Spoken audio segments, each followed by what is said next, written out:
Bonjour à tous, très heureux de vous retrouver aujourd'hui pour la deuxième vidéo consacrée à la fabrication d'une bibliothèque sur mesure avec aujourd'hui le débit et le toupillage.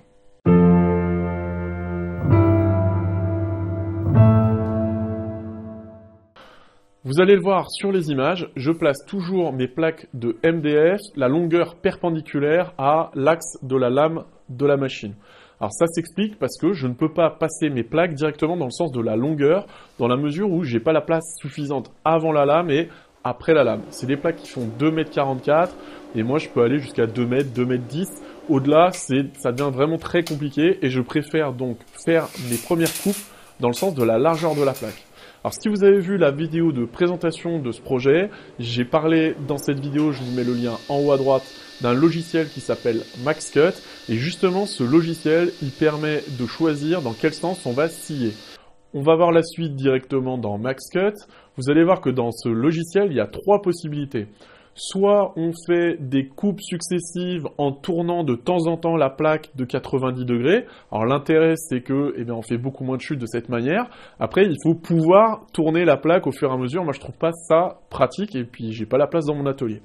Après vous avez une possibilité de faire tous les traits de scie parallèles mais dans le sens de la longueur, donc moi c'est pas possible pour moi, et enfin vous avez une troisième possibilité qui est de faire tous les traits de scie dans le sens de la largeur, c'est l'option bien sûr que j'ai choisie.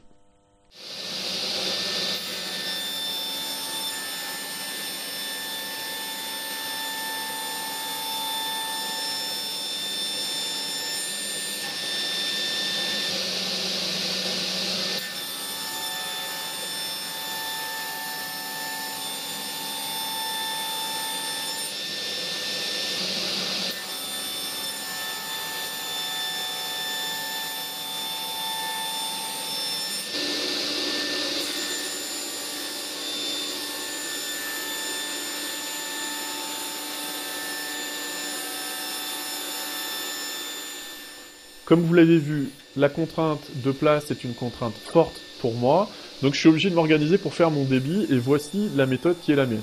Donc je fais un pré-débit, où je scie mes pièces avec un peu de surcote, tant en largeur qu'en longueur.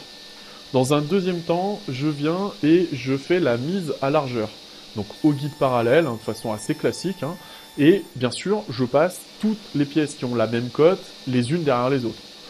Et dans un troisième temps, je viens faire la mise à longueur au chariot avec le guide perpendiculaire et bien sûr à la butée, de manière à être certain que toutes les pièces identiques aient parfaitement la même cote. Voici une partie du pré-débit. Alors tout est à largeur, maintenant il faut que je tronçonne tout.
Voilà, le débit est presque terminé. Alors ce que j'ai pas fini, j'ai fait un pré-débit sur les fonds, parce que j'attends d'avoir monté les meubles à blanc pour prendre les cotes et puis avoir les cotes réelles des fonds. Et puis j'attends aussi les intercalaires entre les étagères qui viendront se glisser entre les étagères. Et bien j'attends aussi d'avoir fait un montage à blanc pour définir exactement eh bien, les cotes réelles. Moi, je préfère attendre parce que des fois on a quelques surprises, il y a quelques millimètres qui se baladent. Voilà, tout est établi pour pas se tromper.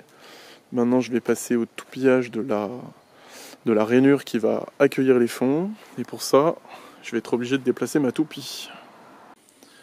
Et oui, il va falloir que je déplace ma toupie parce que entre le puits de toupie qui est là et la porte, il y a 2 mètres. Et moi, j'ai besoin plutôt de 2,50 m pour passer les plus grands morceaux. Donc ça veut dire que ma toupie, il va falloir que je l'avance un peu. Alors ça va pas être une mince affaire parce que la bête, elle pèse presque 500 kg. Donc voilà, je vais essayer de la faire avancer de 50 cm par là si elle veut bien.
La nuit porte conseil, donc j'avais arrêté sur les rainures.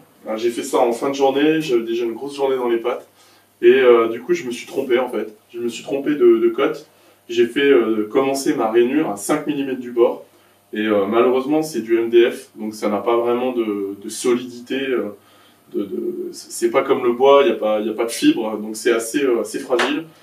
Je vous le mettrai en plan rapproché, mais en fait, du coup, j'ai un endroit où en fait ça n'a pas tenu. Juste le fait de l'usiner, voilà, ça a tiré un grand éclat là. Voilà, donc sur le coup, je me suis dit ouais, je vais remettre un peu de colle et puis ça ira comme ça.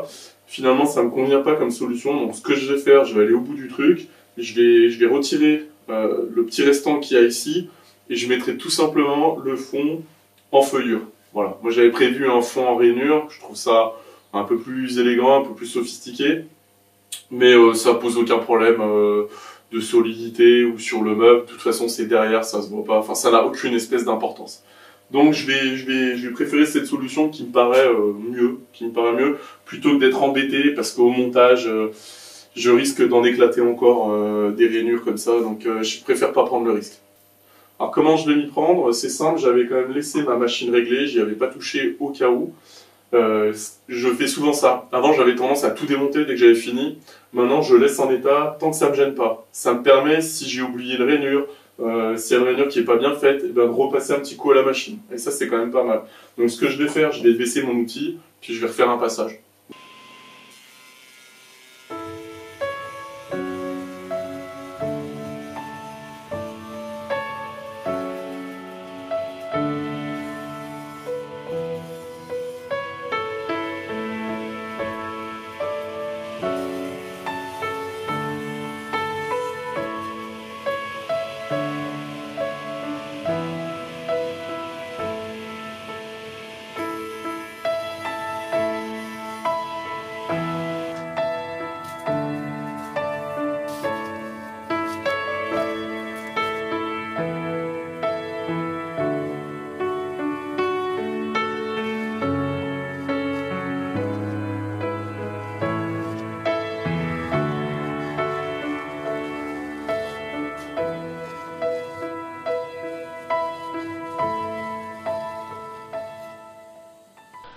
J'espère que vous avez apprécié cette vidéo. Si c'est le cas, n'hésitez pas à laisser un pouce bleu, à vous abonner à la chaîne si ce n'est pas déjà fait pour suivre les prochaines vidéos.